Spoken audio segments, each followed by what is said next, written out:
Hey everyone, welcome back to Alliance IAS Academy online classes. My name is Himanshu Rawat and I'm your GS faculty for Polity series. आज हम बात करेंगे अपने अगले chapter के बारे में, दैट इज़ कॉन्स्टिट्यूशनल अमेंडमेंट।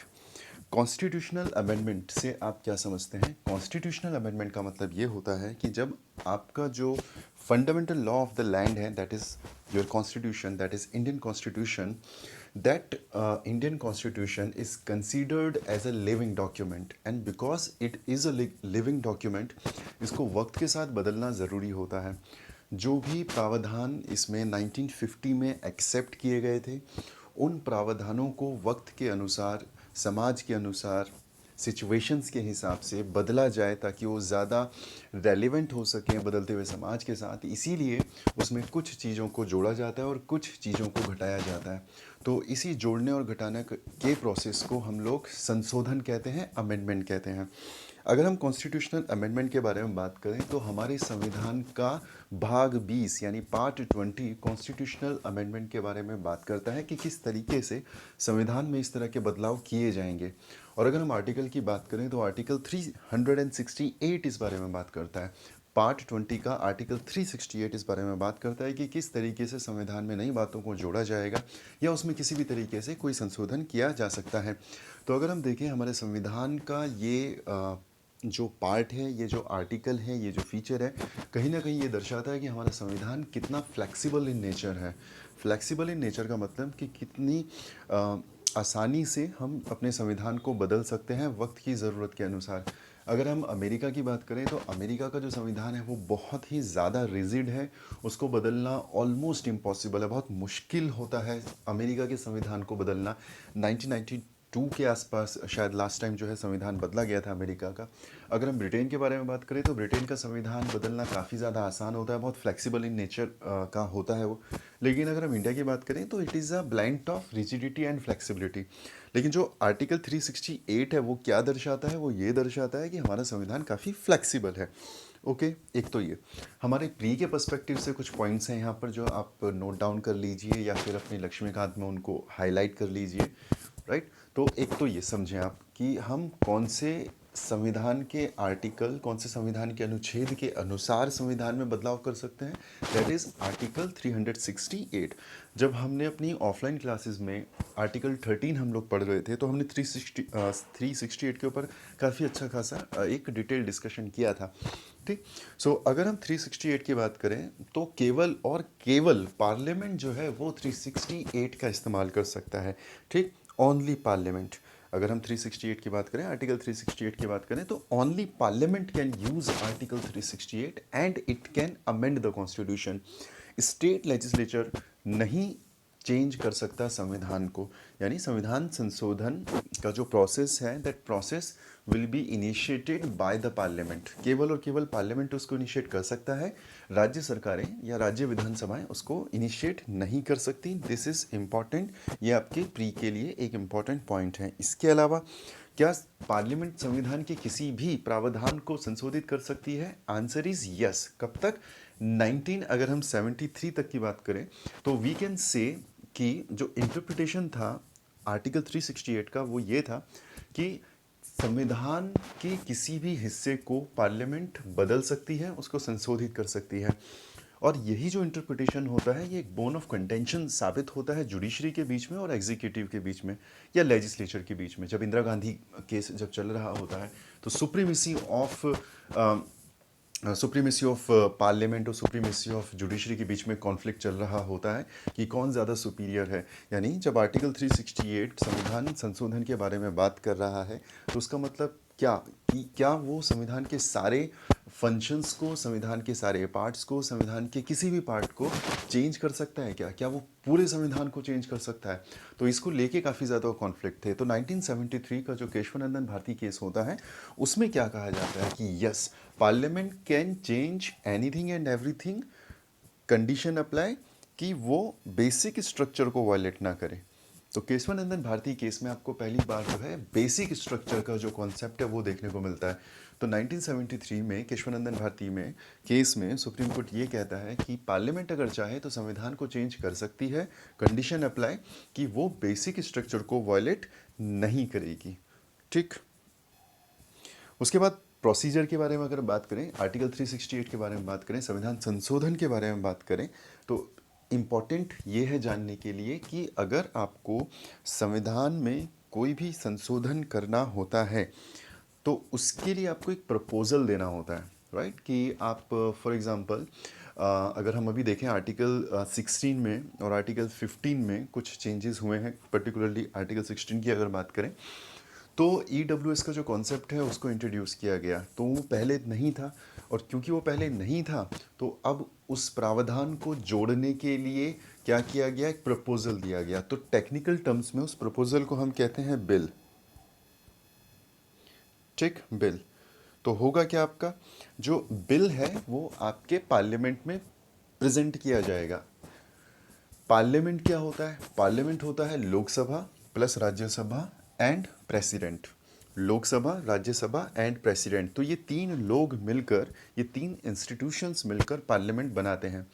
तो जब हम बिल के बारे में बात करेंगे तो बिल प्रोड्यूस किया जाएगा, प्रेजेंट किया जाएगा, इंट्रोड्यूस किया जाएगा।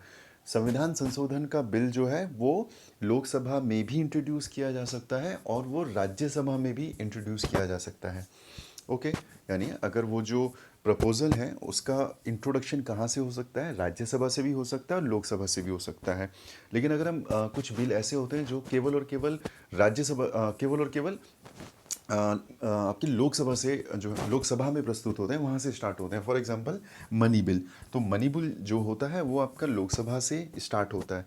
लेकिन अगर हम कॉन्स्टिट्यूशनल अमेंडमेंट के बारे में बात करें तो लोकसभा, राज्यसभा दोनों जगह से ही स्टार्ट हो सकता है। तो this is important from the perspective of your pre exam. ठीक ठीक। दूसरा इंपॉर्टेंट पॉइंट है आपका, state can not introduce constitutional amendment bill, जो हमने पहले भी डिस्कस किया था। Only parliament can amend the constitution, not the state government. However they have a certain role to play, but still the major power has been allocated to the parliament, कि वो change करेगा। ठीक, state legislature introduce नहीं कर सकता constitutional amendment bill. इसके अलावा तीसरा जो इम्पोर्टेंट पॉइंट है कि ये जो बिल है ये मिनिस्टर के द्वारा भी इंट्रोड्यूस किया जा सकता है और प्राइवेट मेंबर के द्वारा भी इंट्रोड्यूस किया जा सकता है। अब मिनिस्टर और प्राइवेट मेंबर का डिफरेंस क्या है?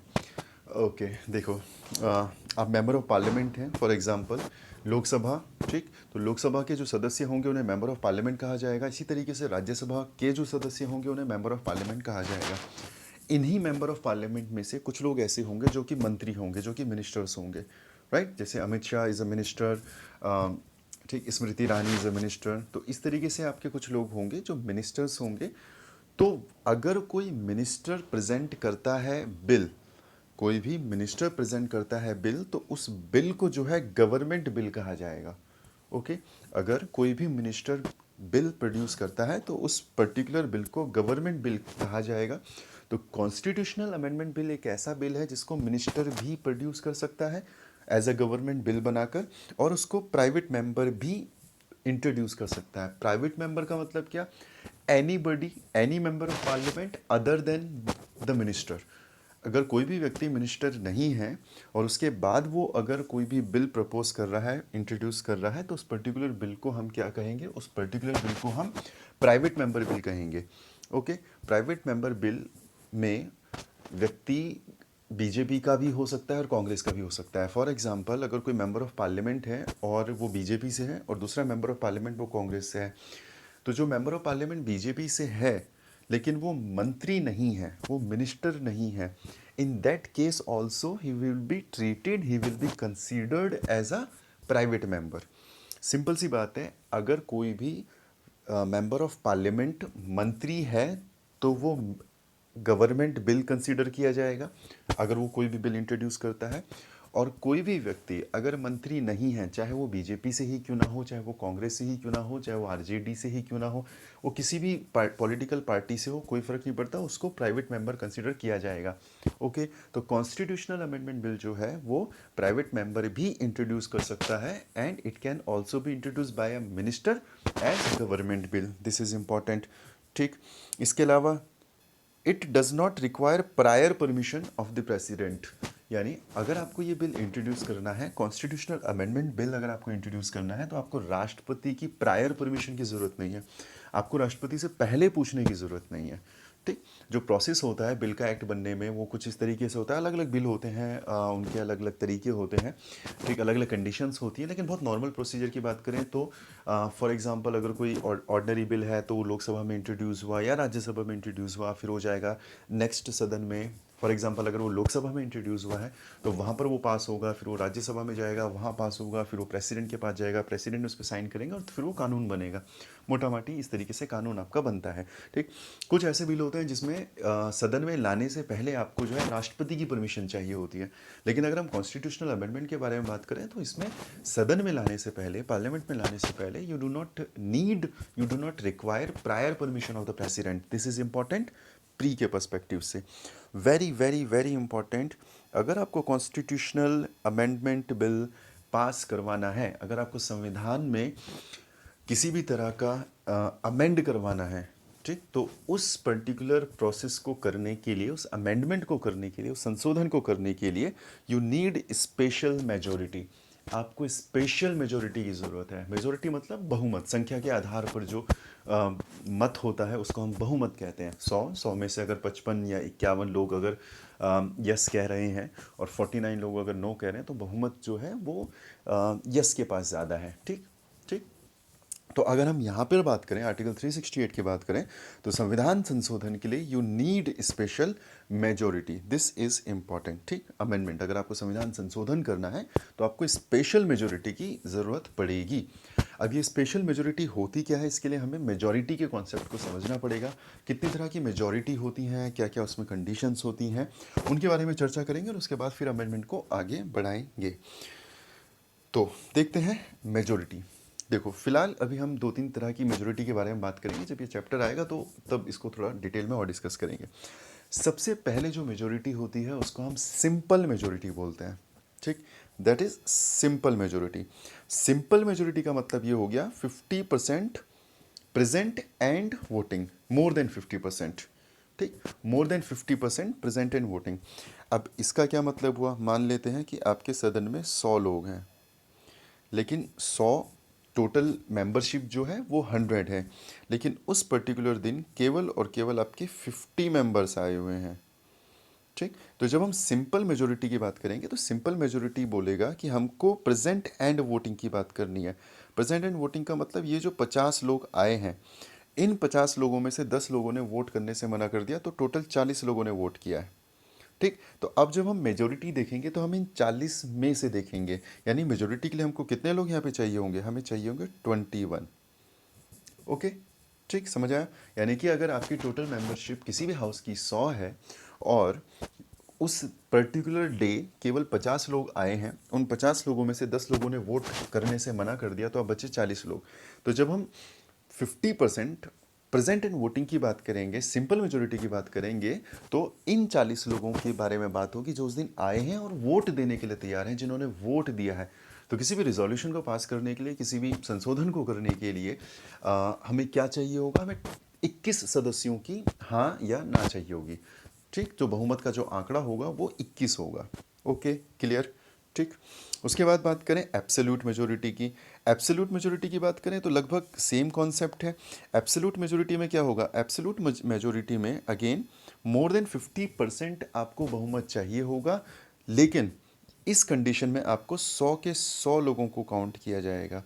यानी जो total membership of the house है, total membership of the house है, उस टोटल मेंबरशिप का more than 50% will considered as absolute majority. So there is a basic difference between simple majority and absolute majority. Simple majority में ये देखा जाता है कि जो उस दिन आए हैं और उनमें से जितने लोगों ने वोटिंग करी है उसका more than 50% will considered as simple majority. Absolute majority का मतलब ये है कि जो टोटल नंबर ऑफ मेंबरशिप है उस पर्टिकुलर हाउस की, उसका मोर देन 50% प्लस वन। अगर हम 100 लेके चलें तो 100 की सिंपल मेजोरिटी क्या होगी, ये हमने देखा कि 50 लोग अगर आए हैं, 40 लोगों ने वोट किया है, तो 21 क्या होगा, उसकी सिंपल मेजोरिटी होगी। अगर एब्सोल्यूट मेजोरिटी की बात करें तो एब्सोल्यूट मेजोरिटी कितना होगा, 51, मिनिमम 51, क्योंकि 100 और 100 का आप 50% निकालें तो 50, और आपको मोर देन 50 चाहिए तो एटलीस्ट आपको मिनिमम आपको 51 लोग चाहिए होंगे किसी पर्टिकुलर रिजोल्यूशन को पास करने के लिए। ठीक, तो इसको ध्यान से समझें। सिंपल मेजोरिटी में प्रेजेंट एंड वोटिंग है, एब्सोल्यूट मेजोरिटी में टोटल मेंबरशिप है। ओके, ठीक। उसके बाद है आपका स्पेशल मेजोरिटी अंडर आर्टिकल 368, यानी जिस स्पेशल मेजोरिटी शब्द का इस्तेमाल हम कर रहे हैं आर्टिकल 368 में, उसका क्या मतलब होता है। सिंपल मेजोरिटी में तो मोर देन 50% प्लस वन था, स्पेशल मेजोरिटी में क्या होगा, 2/3 present and voting. So this is very similar to simple majority, क्योंकि दोनों में आपको क्या देखने को मिल रहा है, प्रेजेंट एंड वोटिंग। यहाँ पे भी प्रेजेंट एंड वोटिंग है और यहाँ पे भी प्रेजेंट एंड वोटिंग है। सिंपल मेजोरिटी में मोर देन 50% है, स्पेशल मेजोरिटी में मोर देन 2/3 है। 2/3 से अधिक अगर लोग जो हैं वो वोट कर रहे हैं, वो किसी भी रिजोल्यूशन के फेवर में और अगेंस्ट में वोट कर रहे हैं, then only that particular resolution will get pass. Okay, तो अगर हम बात करें 368 की यानी कॉन्स्टिट्यूशनल अमेंडमेंट की, तो कॉन्स्टिट्यूशनल अमेंडमेंट के लिए you need this special majority, यानी more than 2/3 present and voting. ठीक, यानी ये जो स्पेशल मेजोरिटी है, इसका मतलब क्या हो गया, इसका मतलब ये हो गया कि 2/3 लोगों का बहुमत चाहिए। किन लोगों का, जो प्रेजेंट एंड वोटिंग है। ठीक, जो प्रेजेंट एंड वोटिंग है, टोटल मेंबरशिप की बात नहीं हो रही है, जो प्रेजेंट एंड वोटिंग है। तो this is the definition of special majority under article 368। Okay, थोड़ा सा इसको और डिक करते हैं। ठीक, अब आपके संविधान को अगर संशोधित करना है तो कुछ ऐसे प्रावधान होंगे जो बहुत आसानी से संशोधित किए जा सकते हैं, जिनको अमेंड करने के लिए बहुत ज़्यादा मशक्क़त की ज़रूरत नहीं है। कुछ ऐसे प्रावधान होंगे जिसमें थोड़े बहुत एफर्ट्स लगा के, यानी मॉडरेट एफर्ट्स लगा के आप संविधान को चेंज कर सकते हैं। और कुछ ऐसे प्रावधान होंगे, कुछ ऐसे प्रोविज़न्स होंगे जिनके लिए प्रोविज़न्स बहुत ज़्यादा रिजिड किए गए हैं। तो एक एक करके तीनों को देखते हैं और इनकी रिजिडनेस या फिर रिजिडिटी या फिर इनका कितनी मुश्किल से और कितनी आसानी से आप इन्हें चेंज कर सकते हैं, उसके बारे में बात करते हैं। तो पहले बात करेंगे सिंपल कॉन्स्टिट्यूशनल अमेंडमेंट बिल की। ठीक, सिंपल कॉन्स्टिट्यूशनल अमेंडमेंट बिल का मतलब वो हुआ कि जिन संविधान संशोधनों को करने के लिए you just need simple majority, आपको सिंपल मेजोरिटी की आवश्यकता है। ओके, सिंपल मेजोरिटी जो हमने अभी देखा, यानी more than 50% present and voting. Okay, so 50% present and voting, this is called simple majority. तो पहले हम बात करें सिंपल कॉन्स्टिट्यूशनल अमेंडमेंट बिल की, यानी कौन कौन से ऐसे प्रावधान हैं, कौन कौन से ऐसे सब्जेक्ट्स हैं जिसमें अगर आपको किसी भी तरह का बदलाव करना है तो you just need simple majority, more than 50% plus 50%, more than 50% present and voting. Okay, for example admission और इस्टेब्लिशमेंट ऑफ न्यू स्टेट, अगर आपको किसी भी नए राज्य को का गठन करना है, यू नीड सिंपल मेजोरिटी, आपको सिंपल मेजोरिटी की ज़रूरत होती है।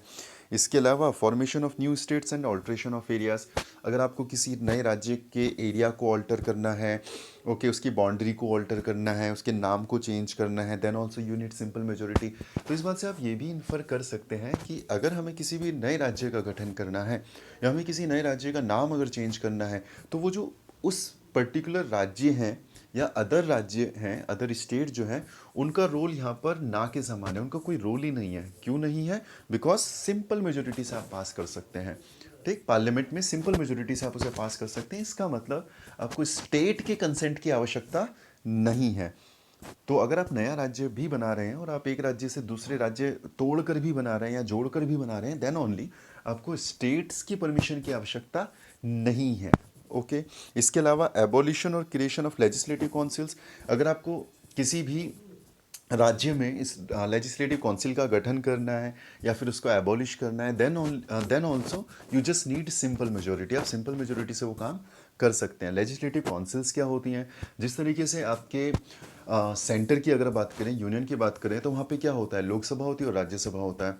ऐसे ही आपके राज्य जो होते हैं वहाँ पर भी सेम रेप्लिका है, लेकिन केवल 7 ऐसे स्टेट हैं जहाँ पर आपको क्या देखने को मिलता है, लेजिस्लेटिव असेंबली भी देखने को मिलती है और लेजिस्लेटिव काउंसिल भी देखने को मिलती है। इसके अलावा बाकी जो राज्य हैं वहाँ पे आपको केवल लेजिस्लेटिव असेंबली देखने को मिलती है।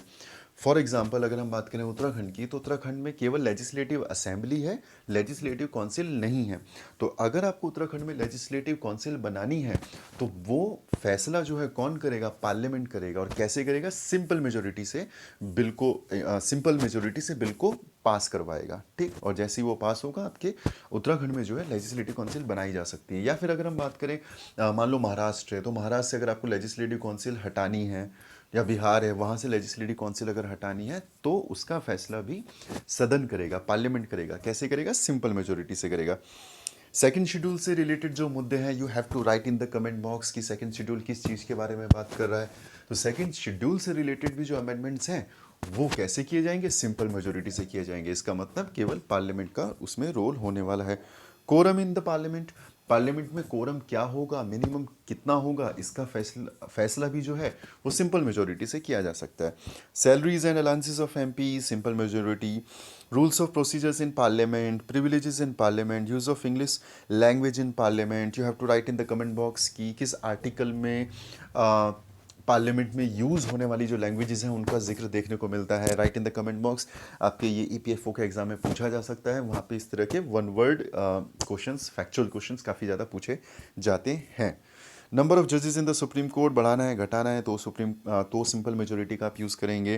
Conferment of more jurisdiction on the supreme court, अगर आपको सुप्रीम कोर्ट की पावर को और ज़्यादा बढ़ाना है तो आप इसका इस्तेमाल करेंगे। आप घटा नहीं सकते सुप्रीम कोर्ट की पावर्स को। You must remember the concept of separation of power. तो अगर पार्लियामेंट चाहे सुप्रीम कोर्ट की पावर को बढ़ा तो सकता है, कम नहीं कर सकता। ठीक है, तो अगर वो करना है तो भी आपको सिंपल मेजोरिटी की आवश्यकता होगी। Use of official language, citizenship acquisition and termination, नागरिकता से संबंधित अगर कोई कानून बनाना है, देन ऑल्सो आप क्या करेंगे? सिंपल मेजोरिटी का यूज़ करेंगे।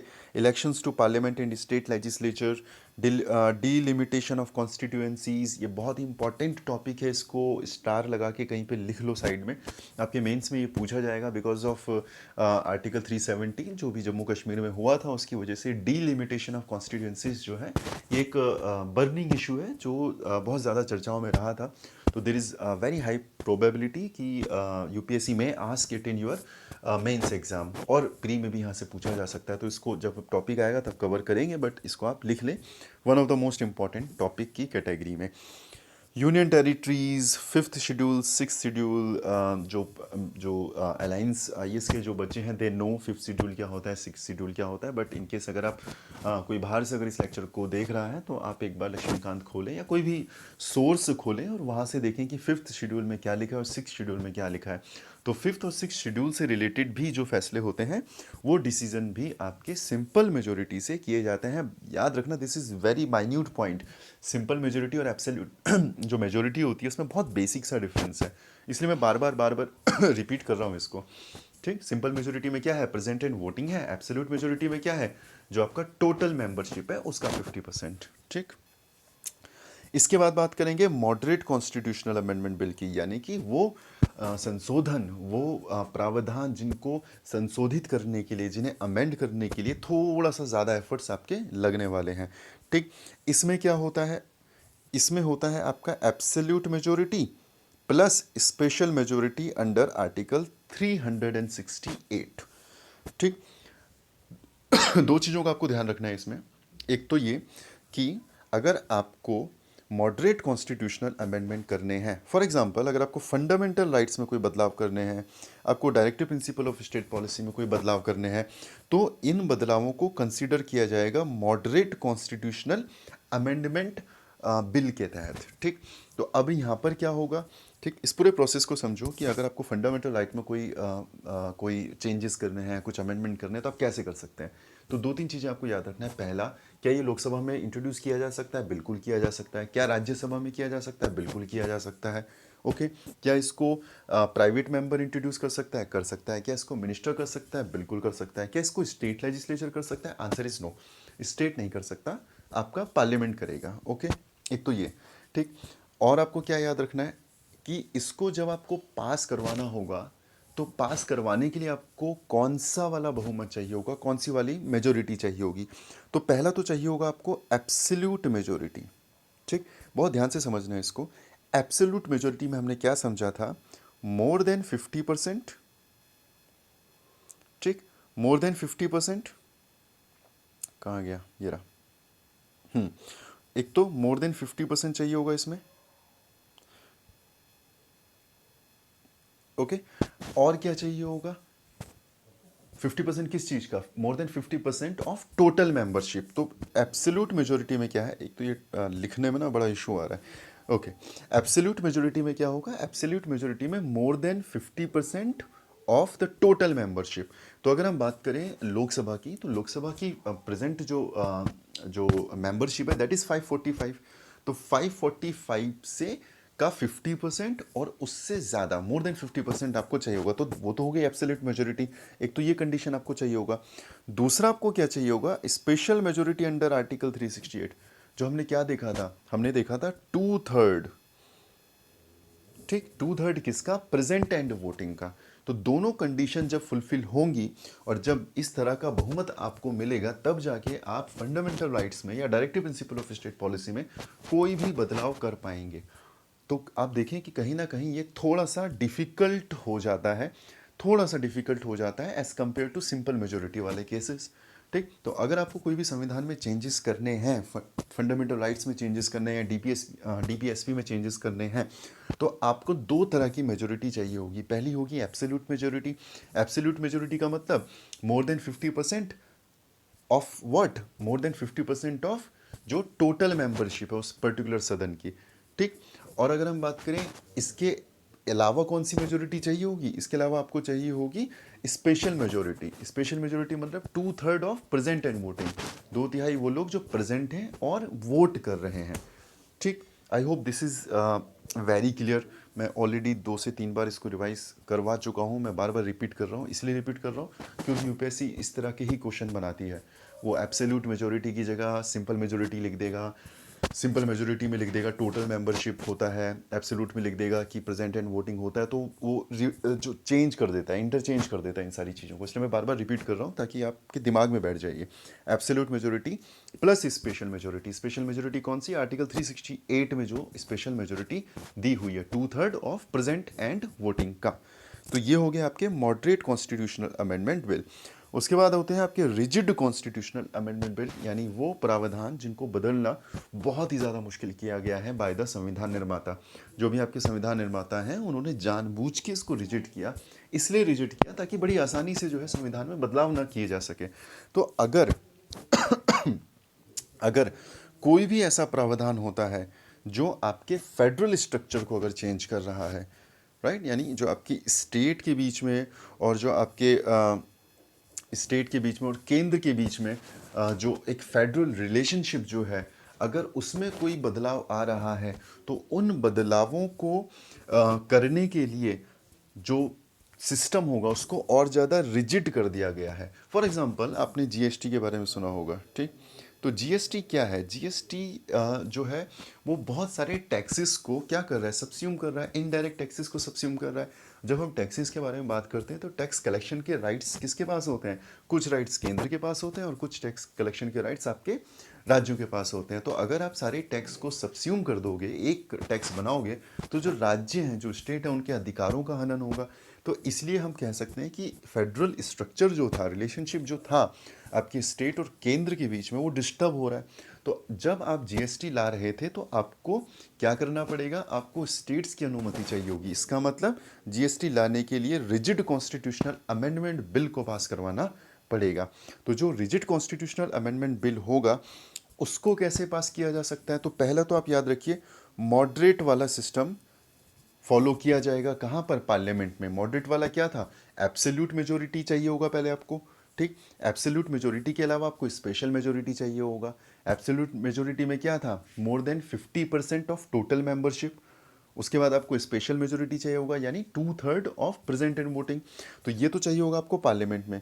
तो जब ये दोनों चीज़ें आपको मिल जाएंगी और आपका बिल जो है वो पास हो जाएगा, उसके बाद आप उस बिल को भेजेंगे कहाँ पर? उस बिल को भेजेंगे आप स्टेट लेजिस्लेचर्स में, ठीक, जो आपके राज्यों के जो विधानसभा हैं वहाँ पर भेजेंगे, प्लस दिल्ली और पुडुचेरी। दिल्ली और पुडुचेरी क्यों? क्योंकि ये दो यूनियन टेरिटरीज हैं जिनके पास अपनी खुद की विधानसभाएं हैं। तो आपने क्या किया? आपने सबसे पहले जो है एब्सोल्यूट मेजॉरिटी से पास करवाया बिल, स्पेशल मेजोरिटी से बिल पास करवाया, कहाँ पर, पहले लोकसभा में, राज्यसभा में, या राज्यसभा में, लोकसभा में। उसके बाद जब वो बिल तैयार हो गया, जब वो बिल पास हो गया पार्लियामेंट में, तो उसके बाद आपने राज्यों के पास भेजा। जब आप उसे राज्यों के पास भेजेंगे, राज्यों की विधानसभाओं में भेजेंगे, तो आपको दो विधानसभाओं में और भेजना है, दिल्ली में और पुडुचेरी में। वो यूनियन टेरिटरी हैं, लेकिन उनके पास अपनी विधानसभा है, तो दिल्ली और पुडुचेरी में वो बिल गया। उसके बाद आपको क्या चाहिए, you need more than half of the legislatures. यानी कि मान लेते हैं कि आपका अगर for example just random figure ले लेते हैं, 30 अगर आपकी स्टेट्स हैं, तो 30 अगर आपके राज्य हैं, तो आपको क्या चाहिए होगा, 16 राज्यों की अनुमति चाहिए होगी। 16 राज्य जब उस पर्टिकुलर बिल को पास करेंगे अपनी सदन, अपने हाउस में, अपने सदन में, तब जाके उसको कंसेंट माना जाएगा। ओके, तो आपने क्या किया, पार्लियामेंट में पास करवाया, पार्लियामेंट में पास करवाने के बाद आपने सारे राज्यों को वो भेजा। ठीक, जब सारे राज्यों को भेजा तो सारे राज्य क्या करेंगे, उसके ऊपर चर्चा करेंगे, उसको डिस्कस करेंगे और उसके ऊपर वोट करेंगे। ओके, वहाँ पर जो वोट होगा वो होगा सिंपल मेजोरिटी के आधार पर। वेरी इंपॉर्टेंट, इसको बहुत ध्यान से समझो। जब हम कॉन्स्टिट्यूशनल अमेंडमेंट के बारे में बात कर रहे हैं, तो जो पार्लियामेंट में हो रहा है, जो ऊपर जो हो रहा है, वहाँ पर स्पेशल मेजोरिटी की आवश्यकता है। ओके, ठीक ठीक। लेकिन जब हम बात करेंगे स्टेट्स की, स्टेट में केवल सिंपल मेजोरिटी की आवश्यकता है। सिंपल मेजोरिटी मतलब 50% present in voting, more than 50% present and voting. तो राज्य क्या करेगा, राज्य जो है उस बिल के ऊपर चर्चा करेगा, उस बिल को पास करवाएगा। कैसे पास करवाएगा, सिंपल मेजोरिटी से। ठीक, तो टोटल मान लो आपके 30 राज्य हैं, तो आपको कितने राज्यों की हाँ चाहिए होगी, 16 राज्यों की हाँ चाहिए होगी। तो जब 16 राज्य हाँ करेंगे, तब जाके ये माना जाएगा कि जो आपका पूरा जो प्रोसेस है that has been ratified by the states. ठीक, वो रेटिफिकेशन कर दिया गया, यानी इस पूरे प्रोसेस को रेटिफिकेशन कहा जाएगा। कौन से प्रोसेस को, जो बिल पास किया गया था by simple majority by those states, राज्यों के द्वारा जब उसको पास किया जाएगा तो उस प्रोसेस को हम रेटिफिकेशन बोलेंगे। अब मान लो 30 आपके टोटल राज्य और केवल 10 राज्य हाँ करते हैं और बाकी 20 राज्य ना करते हैं, तब क्या वो बिल जो है एक्ट बनेगा, आंसर इज नो, नहीं बनेगा। आपको जो है स्टेट की अनुमति चाहिए होगा, स्टेट का रेटिफिकेशन चाहिए होगा। इसका बेस्ट एग्जांपल आप जीएसटी अपने दिमाग में रख सकते हैं। ठीक, जीएसटी पास ही तब होता है जब मोर देन 16 स्टेट्स जो हैं हाँ करते हैं। ऑलमोस्ट सारे स्टेट हाँ कर देते हैं, देर सवेर। सबसे लास्ट में जहाँ तक मैं याद कर पा रहा हूँ, जम्मू कश्मीर ने हाँ किया था, but at very last moment सारे राज्यों ने जो है जीएसटी के लिए हामी भर दी थी। Okay, so this is your rigid constitutional amendment bill. अगर आप देखो तो ये रिजिड क्यों कहा गया, क्योंकि ये बहुत मुश्किल है। तो पहले तो आपको एब्सोल्यूट मेजोरिटी चाहिए होगा, फिर आपको स्पेशल मेजोरिटी चाहिए होगा, किसी तरीके से पार्लियामेंट में आपके पास बहुमत है। ठीक, यानी पहला तो ये कि आपको लोकसभा में बहुमत चाहिए, और कितना चाहिए, आपको 2/3 से भी ज़्यादा चाहिए बहुमत, तब जाके आप उसको पास करवा पाएंगे। फिर आपको राज्यसभा में भी मोर देन 2/3 चाहिए, फिर आपको राज्यों से भी पास करवाना है। राइट, तो बहुत ज़्यादा रिजिड प्रोसेस हो जाता है, इतना आसान नहीं होता। ओके, एक तो ये ठीक। तो ये कुछ तरह की आपकी संविधान संशोधन है, कुछ तरह की आपकी मेजोरिटी हैं जिनकी ज़रूरत पड़ती है आपके संविधान में संशोधन करने के लिए। Simple majority, absolute majority, special majority under article 368। Okay, तो यहाँ तक हमने देख लिया था। इधर हाउस ऑफ द पार्लियामेंट में पास किया जा सकता है, स्टेट इसको इंट्रोड्यूस नहीं कर सकते, मिनिस्टर या प्राइवेट मेंबर दोनों में से कोई भी इसको इंट्रोड्यूस कर सकता है। It does not require prior permission to the president, president की प्रायर परमिशन की आवश्यकता नहीं है। And it require special majority.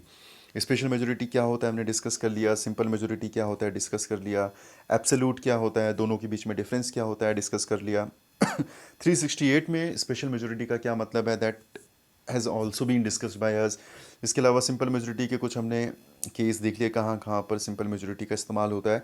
Simple majority का इस्तेमाल का मतलब जो आपके स्टेट्स हैं उनका बहुत कम रोल है इन सारी चीज़ों में, ये हमने सब डिस्कस कर लिया। मॉडरेट कॉन्स्टिट्यूशनल अमेंडमेंट बिल का क्या मतलब होता है, जहाँ पे एब्सोल्यूट मेजोरिटी की आवश्यकता होती है प्लस स्पेशल मेजोरिटी की आवश्यकता होती है। ओके, मैं बार बार इसलिए रिपीट कर रहा हूँ क्योंकि आई नो 2 से 4 दिन बाद आप कंफ्यूज हो जाओगे, एब्सोल्यूट मेजोरिटी में प्रेजेंट एंड वोटिंग था या फिर सिंपल मेजोरिटी में प्रेजेंट एंड वोटिंग था, मॉडरेट में क्या था। ठीक, तो इसलिए मैं बार बार रिपीट कर रहा हूँ, इसको 2-3 बार तो आप ही सुन लेना, उसके बाद फिर 10 बार तो मैंने रिपीट कर दिया। तो आगे बढ़ते हैं अमेंडमेंट।